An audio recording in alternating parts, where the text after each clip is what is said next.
রমজান মাসের কিছু গুরুত্বপূর্ণ আমল রয়েছে। প্রিয় নবী সাল্লাল্লাহু আলাইহি ওয়াসাল্লাম যখন রমাদানুল মুবারক আসতো, এই আমলগুলোর প্রতি খুবই গুরুত্ব প্রদান করতেন। তো যেহেতু রমাদানুল মুবারক চলছে, অতএব সেই সমস্ত আমলগুলোর প্রতি আমাদেরকেও অত্যন্ত গুরুত্ব প্রদান করা কর্তব্য এবং উচিত। আমরা যে সমস্ত আমলগুলো এই রমাদানুল মুবারকে আদায় করব এবং পালন করব, সে সমস্ত আমলগুলোর মধ্য থেকে 1 নম্বর হচ্ছে রোজা পালন করা। এটা তো আল্লাহ তাআলা আমাদের ওপর ফরজ করে দিয়েছেন। তিনি বলেছেন, কুতিবা আলাইকুমুস সিয়াম, হে ঈমানদারগণ, তোমাদের ওপর রোজাকে ফরজ করে দেয়া হয়েছে। অতএব এই রোজা এটা আমরা সবাই পালন করব রমাদানুল মুবারকে। অনেক সময় রোজা পালন করতে গিয়ে আমাদের কষ্ট হয়ে যায়। কষ্ট হলে আমাদের আপত্তি এবং অভিযোগ শুরু হয়ে যায়, শোক মাতম শুরু হয়ে যায়। আসলে এমনটি করা উচিত নয়।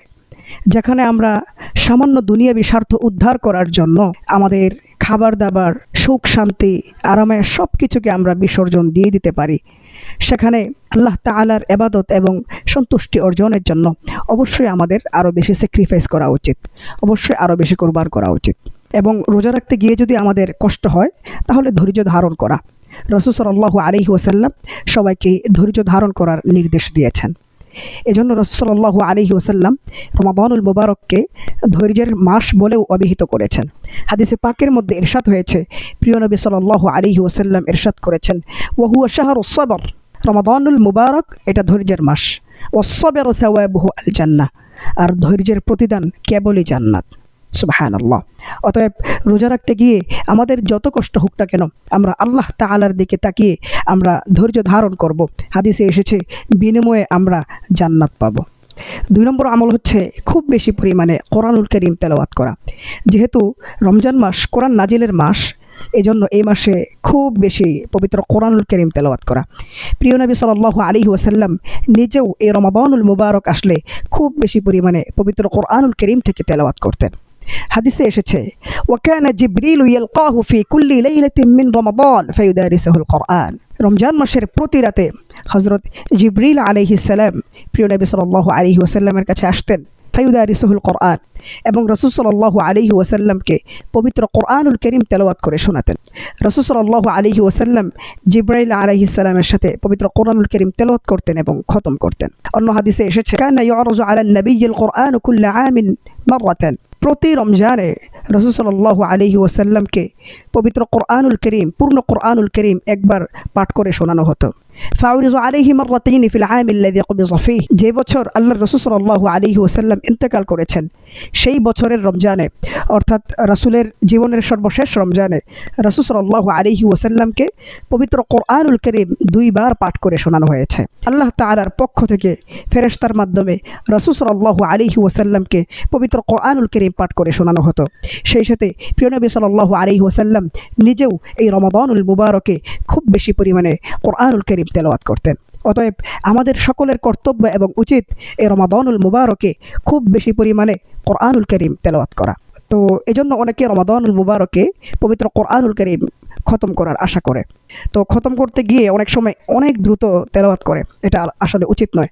এমনকি অনেক মসজিদের হাফেজ সাহেব যারা রয়েছেন, তারাও মুসল্লিদের বিরূপ মন্তব্য এবং বাজে কথার কারণে তারাও তারাবির নামাজে খুব দ্রুত গতিতে পবিত্র কোরআনুল কারীম তেলাওয়াত করে। আসলে এমনটি করা উচিত নয়। হাদিস শরীফে এসেছে, রুব্বা কারিইল লিল কোরআনি ওয়াল কোরআনু ইয়ালআনুহু, কোরআনুল কারীমের অনেক পাঠক এমন রয়েছে যারা কোরআনুল কারীম তেলাওয়াত করে ঠিক, ওয়াল কোরআনু ইয়ালআনুহু, কিন্তু কোরআন তাকে লানত দিতে থাকে, কোরআন তাকে অভিশাপ দিতে থাকে। অতএব কোরআনুল কারীম এত দ্রুত গতিতে না পড়া, যার কারণে কোরআনুল কারীমের তেলাওয়াতের যে হক, সেই হক আদায় হয় না, তাজবিদ সঠিকভাবে উচ্চারণ হয় না, মদ গুন্না ছুটে যায়, এমন দ্রুত গতিতে কোরআনুল কারীম তেলাওয়াত না করা। রাসূল সাল্লাল্লাহু আলাইহি ওয়াসাল্লাম খুব ধীরস্থিরভাবে কোরআনুল কারীম তেলাওয়াত করতেন। হাদিস শরীফে এসেছে, কানা নবী সাল্লাল্লাহু আলাইহি ওয়াসাল্লাম, হাদিস শরীফে এসেছে, কানা নবী সাল্লাল্লাহু আলাইহি ওয়াসাল্লাম ইয়ামুদ্দু সাওতাহু মাদ্দান, রাসূল সাল্লাল্লাহু আলাইহি ওয়াসাল্লাম খুব ধীরে সুস্থে, ধীর গতিতে কোরআনুল কারীম তেলাওয়াত করতেন। ওয়া ইউকাত্তিউ কিরাআতাহু আয়াতান আয়াতান, এবং তেলাওয়াত করার সময় প্রতি আয়াতে থেমে থেমে কোরআনুল কারীম তেলাওয়াত করতেন। এক আয়াত পড়তেন, তারপর থামতেন, নিঃশ্বাস নিতেন, তারপর আবার দ্বিতীয় আয়াত পড়তেন। এভাবে ধীরে সুস্থে থেমে থেমে পবিত্র কোরআনুল কারীম আমাদের প্রিয় নবী সাল্লাল্লাহু আলাইহি ওয়াসাল্লাম তেলাওয়াত করতেন। তো এই জন্য তেলাওয়াত করার সময় ধীরে সুস্থে তেলাওয়াত করা চাই, দ্রুত গতিতে তেলাওয়াত না করা। এবং তেলাওয়াত করার সময় সুর করে কোরআনুল কারীম তেলাওয়াত করার চেষ্টা করা।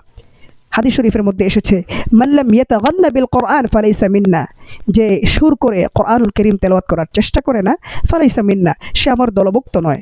কত বড় কথা! তো এই জন্য যখন আমরা কোরআনুল কারীম তেলাওয়াত করব, তখন আমরা সুন্দর সুর করে পবিত্র কোরআনুল কারীম তেলাওয়াত করার চেষ্টা করব। আমাদের প্রত্যেকেরই নিজস্ব একটা টিউন রয়েছে, সেটা অন্যের কাছে ভালো লাগুক আর না লাগুক, যখন আমরা নিজেরা তেলাওয়াত করি, যখন আমরা কিছু একটা আবৃত্তি করি, তখন এটা আমাদের নিজেদের কাছে খুব ভালো লাগে। হৃদয়ের মাধুরী মিশিয়ে তখন আমরা আবৃত্তি করি। সেই সুরটা সুমধুর হোক অথবা না হোক, যেমনই হোক, অন্যের কাছে ভালো লাগুক আর না লাগুক, যখন হৃদয়ের মাধুরী মিশিয়ে আমরা নিজেরা কিছু একটা আবৃত্তি করি অথবা কোরআনুল কারীম থেকে তেলাওয়াত করি, ঠিকই এটা আমাদের নিজেদের কাছে খুব ভালো লাগে। আল্লাহ রাসূল সাল্লাল্লাহু আলাইহি ওয়াসাল্লাম সেই কথাটাই বলেছেন, যখন কোরআনুল কারীম তেলাওয়াত করবে সুর করে তেলাওয়াত করা চাই। যদি সুর করে তেলাওয়াত না করো, ফালাইসা মিন্না, তাহলে তুমি আমার দলভুক্ত নও। অতএব কোরআনুল কারীমকে সুন্দর করে তেলাওয়াত করা উচিত। অন্য হাদিসে আল্লাহ রাসূল বলেছেন, যায়্যিনুল কোরআনা বিআসওয়াতিকুম, তোমরা তোমাদের সুমধুর কণ্ঠ দ্বারা পবিত্র কোরআনুল কারীমের তেলাওয়াতকে সুসজ্জিত এবং সুরভিত করে তোলো। অতএব কোরআনুল কারীম যখন আমরা তেলাওয়াত করব, তেলাওয়াত করার সময় সুন্দর সুললিত কণ্ঠে ধীর সুস্থে তেলাওয়াত করতে হবে। এটা গেল 2 নম্বর আমল। রমাদানুল মুবারকের গুরুত্বপূর্ণ আমলগুলোর মধ্য থেকে 3 নম্বর আমল হচ্ছে রমাদানুল মুবারকে খুব বেশি পরিমাণে দান সদাকা করা। প্রিয় নবী সাল্লাল্লাহু আলাইহি ওয়াসাল্লাম রমাদানুল মুবারক আসলে খুব বেশি পরিমাণে দান সদাকা করতেন। মুসলিম শরীফের বর্ণনায় এসেছে, হযরত আব্দুল্লাহ ইবনে আব্বাস রাদিয়াল্লাহু তাআলা আনহু থেকে বর্ণিত, তিনি বলেন, কানান নবী সাল্লাল্লাহু আলাইহি ওয়াসাল্লাম আজওয়াদান নাস, আমাদের প্রিয় নবী সাল্লাল্লাহু আলাইহি ওয়াসাল্লাম মানুষদের মধ্য থেকে সবচেয়ে বড় দানবীর, সবচেয়ে বড় দানশীল ছিলেন। ওয়াকানা আজওয়াদা মা ইয়াকুনু ফি রমাদান হিনা ইয়ালকাহু জিবরিল, বিশেষ করে রমাদানুল মুবারক যখন আসতো, আল্লাহর রাসূল সাল্লাল্লাহু আলাইহি ওয়াসাল্লাম অন্যান্য মাসের চেয়ে এই রমাদানুল মুবারকে খুব বেশি পরিমাণে দান সদাকা করতেন। হাদিসের শেষে হযরত আব্দুল্লাহ ইবনে আব্বাস রাদিয়াল্লাহু তাআলা আনহু বলছেন, ফালা রাসূলুল্লাহ সাল্লাল্লাহু আলাইহি ওয়াসাল্লাম হিনা ইয়ালকাহু জিবরিলু আজওয়াদু বিল খাইরি মিনার রিহিল মুরসালা, রমাদানুল মুবারকে প্রতি রাতে তো জিবরিল আলাইহিস সালাম আল্লাহর রাসূলের কাছে আসতেন। জিবরিল আলাইহিস সালাম যখন রাসূলের কাছে আসতেন, রাসূল সাল্লাল্লাহু আলাইহি ওয়াসাল্লাম তখন মুক্ত বাতাসের চেয়েও বেশি পরিমাণে দান করতেন। হাদিসের এই অংশটির অর্থ কী, সেই জিনিসটি আমাদের একটু ভালো করে বুঝতে হবে। বাতাস যখন প্রবাহিত হয়, বাতাসের প্রবাহে আস্তিক নাস্তিক ধনী গরিব সকলে উপকৃত হয়, সকলে এই বাতাসের হ্যাপিনেস, প্রশান্তি এবং প্রফুল্লতা অনুভব করে। বাতাস প্রতিটি মানুষের হৃদয়ে আনন্দের দোলা প্রবাহিত করে দেয়। অতএব এই যে বাতাসের অবারিত মুক্ত দান, এই দানের চেয়েও আল্লাহর রাসূল সাল্লাল্লাহু আলাইহি ওয়াসাল্লামের দানশীলতা এবং বদান্য আরও ব্যাপক এবং বিস্তৃত। কারণ রাসূল সাল্লাল্লাহু আলাইহি ওয়াসাল্লাম মানব জাতির জন্য যে মঙ্গল এবং কল্যাণ উপহার দিয়ে গিয়েছেন, তার দৃষ্টান্ত বিরল। এরকম উপহার বিশ্বের জন্য দ্বিতীয় কেউ আনতে পারেনি। অতএব এখানে দান দ্বারা অর্থনৈতিক দানই উদ্দেশ্য নয়, বরং সর্বপ্রকারের দান। প্রত্যেক এমন কাজ যে কাজ অন্য ব্যক্তির উপকারে আসে, অন্য ভাইদের উপকারে আসে, সেটাই হচ্ছে দান। যেমন যে পবিত্র কোরআনুল কারীম সুন্দর তেলাওয়াত করতে পারে, সে যদি অপরজনকে সুন্দরভাবে তেলাওয়াত করতে শেখায়, এটা একটা দান। যার কোরআন হাদিসের ভালো জ্ঞান রয়েছে, সে যদি এই জ্ঞান অন্য ব্যক্তিদের মাঝে বিলিয়ে দেয়, এটা একটা দান। যার কাপড়ের দোকান রয়েছে, সে যদি গরিব দুঃখীদের জন্য ঈদের পোশাকের ব্যবস্থা করে দেয়, এটা তার পক্ষ থেকে একটা দান। যার অর্থনৈতিক সচ্ছলতা রয়েছে, সে যদি এই রমাদানুল মুবারকে গরিব দুঃখীদের জন্য ইফতারি এবং সেহরির ব্যবস্থা করে দেয়, এটা তার পক্ষ থেকে একটা দান। অতএব প্রত্যেক এমন কাজ যে কাজ অন্য ভাই অন্য বোনদের উপকারে আসে, সেটাই হচ্ছে দান।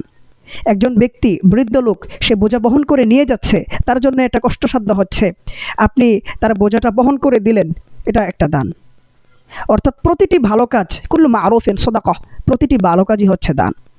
অতএব এই রমাদানুল মুবারকে খুব বেশি পরিমাণে দান করা চাই।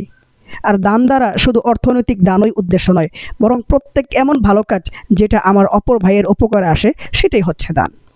রমাদানুল মুবারকে যে একজন রোজাদারকে ইফতারি করাবে, তার অনেক বড় সওয়াবের কথা প্রিয় নবী সাল্লাল্লাহু আলাইহি ওয়াসাল্লাম হাদিসে পাকের মধ্যে ইরশাদ করেছেন, মান ফাত্তারা ফীহি সাইমান, যে ব্যক্তি এই রমাদানুল মুবারকে একজন রোজাদার ব্যক্তিকে ইফতার করাবে, কানা লাহু মাগফিরাতাল লিযুনুবিহি, বিনিময়ে আল্লাহ তাআলা তার জীবনের সকল গুনাহগুলো ক্ষমা করে দিবেন। সুবহানাল্লাহ। ওয়া ইতকা রাকাবাতিহি মিনান নার, এবং সেই সাথে জাহান্নামের আগুন থেকে তাকে মুক্ত করে দিবেন। সুবহানাল্লাহ। ওয়া কানা লাহু মিসলু আজরিহি মিন গায়রি আন ইউনকাসা মিন আজরিহি শাই, সেই সাথে আল্লাহ তাআলা ওই রোজাদার সারা দিন রোজা রেখে যেই পরিমাণ সওয়াব পেয়েছে সমপরিমাণ সওয়াব আল্লাহ তাআলা ইফতার করানো ব্যক্তির আমলনামায় দান করবেন। সুবহানাল্লাহ। আপনি একটা জিনিস চিন্তা করেন, জাস্ট একজন রোজাদার ব্যক্তিকে আপনি ইফতার করাবেন, বিনিময়ে প্রিয় নবী সাল্লাল্লাহু আলাইহি ওয়াসাল্লাম 3টি পুরস্কারের কথা ঘোষণা করেছেন। 1 নম্বর হচ্ছে আপনার গুনাহগুলো ক্ষমা করে দেয়া হবে। 2 নম্বর হচ্ছে জাহান্নামীদের তালিকা থেকে আপনার নামটাকে কর্তন করে দেয়া হবে। 3 নম্বর হচ্ছে ওই রোজাদার সারা দিন রোজা রেখে যে পরিমাণ সওয়াব অর্জন করেছে আল্লাহ তাআলা সমপরিমাণ সওয়াব আপনার আমলনামায় দান করবেন। সুবহানাল্লাহ। অতএব এই রমজান মাসে খুব বেশি পরিমাণে দান করা চাই। আল্লাহ তাআলা রমাদানুল মুবারকে এই গুরুত্বপূর্ণ আমলগুলো আমাদের প্রত্যেককে করার তৌফিক দান করুন, আমিন। প্রিয় দর্শক, আজকের ভিডিও এই পর্যন্তই। এই ধরনের ইসলামিক ভিডিওগুলো পাওয়ার জন্য আপনারা আমাদের সঙ্গে জুড়ে থাকুন, সুস্থ থাকুন, ভালো থাকুন। দেখা হবে পরবর্তী কোনো ভিডিওতে। সে পর্যন্ত সকলের প্রতি শুভকামনা জানিয়ে আজকের মতো এখানে বিদায় নিচ্ছি। আসসালামু আলাইকুম ওয়া রাহমাতুল্লাহি ওয়া বারাকাতুহু।